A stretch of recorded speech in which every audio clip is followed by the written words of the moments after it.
go to Kilkenny, look out for the hole in the wall, where you get blind drunk for a penny, tipsy for nothing at all. The hole in the wall is the inner house of a mansion built in 1582 by Martin Archer. The story basically is that I took a job in Kilkenny. I'm a cardiologist. I trained in England, mostly in Oxford, and I came back here in 1998, 1999 to see about getting a job, taking up a job. And then once I decided on coming here, I went around the city looking for somewhere to rent or to buy. And then I was looking in through various archways and alleyways, and I found this structure in behind the high street. And I just thought I'd buy it. And that was a crazy thing to do because I inadvertently bought a national monument.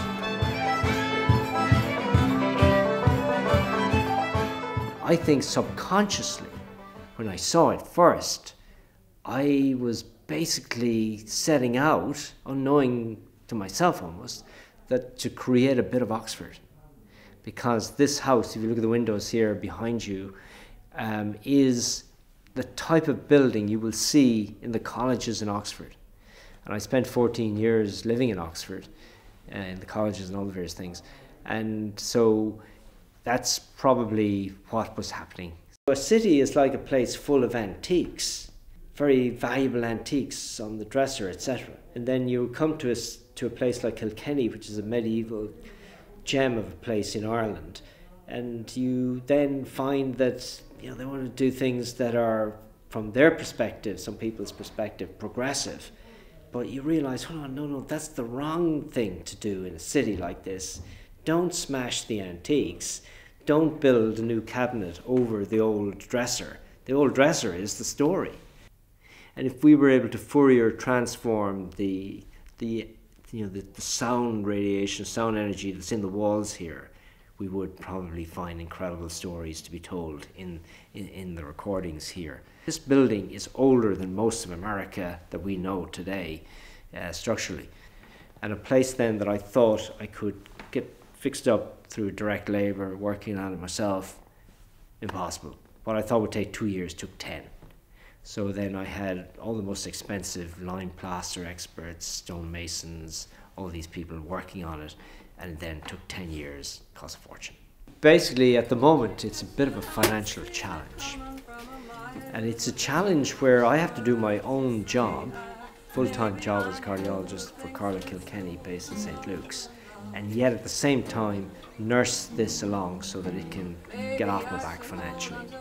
And yet the acoustics here tops. So I got it structurally finished in 2009, and then 2010 started to try and use it for the purposes I thought that we should use it, which was as a tavern in its heyday. So we set up the tavern downstairs, and then start to use this room up here, which I call the Archer Room after the original family, as a venue for music, poetry, arts of various types. Now, in my case here, because the house lends itself to the arts, it triggered an interest in me to explore that. I suppose what you find is that one side, maybe the left side of your brain is working as a doctor, and the right side then suddenly gets found. And they're two separate entities. And then I end up basically engineering that my day is such that I spend the bulk of it in clinical work, and then in the evenings come here and just make sure it's ticking over, and on the weekend perform here. I mean, I started out just helping out with the session here, playing the bass drum in a very rough way. And then I end up getting into music, and then it turns out it's in my genes, both my mom and my father's side. Then gradually got interested to go for wind instruments, so I learned the sax and then the didgeridoo. The skill involved for the Aboriginal player is called, they have circular breathing. What they actually do is they store air in their cheeks, and then while they're breathing in through their nose, they blow air out through the didgeridoo. So you think continuously maintain the note for hours and hours on end. And I'm learning the accordion. I play the clarinet a bit. See, my dad used to play the accordion, the sax, and the clarinet. And as a kid, you'd always be wondering, you know, how do you do that? Now I know. Now you'll see here, I brought home from New Orleans a washboard, because we had a big interest in Cajun. We have a big interest in Cajun music. So we played the washboard in a very unusual way. You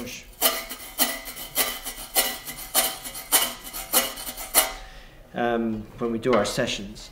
And then the other thing which came about musically as a bit of an innovation, I suppose. So when I had the idea of playing the Stones, at that time there was a chap here, Gabby Doran, and he was a percussionist who played with us when we had our sessions. And this guy, Gabby, was just a genius. His perfection when it came to the rhythm, timing, everything was just brilliant. So I said to him, look, let's try and play the Stones. And he got very excited by the idea. And he went off down to the river and he got Stones with different sounds from where he used to play as a kid. And then he brought them back up here, and then basically we created a Stone symphony. And then we went out to Ballykeefe Amphitheatre, he played the rock face, and so we were really doing rock and roll. Now tragically, Gabby is one of those, you asked me who made big impact here.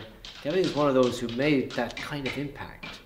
But unfortunately he died age 39 on us, cardiac arrest last year. And so, you know, we continue playing with his Stones, but not as good as he did, and yet we'll keep the memory going, you know.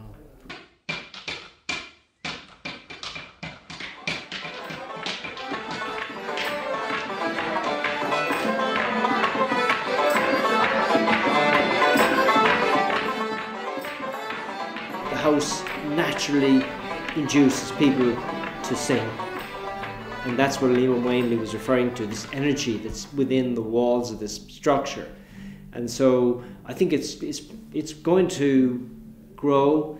If we were lucky, I was lucky and managed to get the other parts of the complex all part of a unit, then it would be an extraordinary place in the middle of Kilkenny on the medieval mile, contributing to the understanding of the city. So my legacy really is not going to be anything huge in the history of the world, is it? But I will have rescued an ancient building.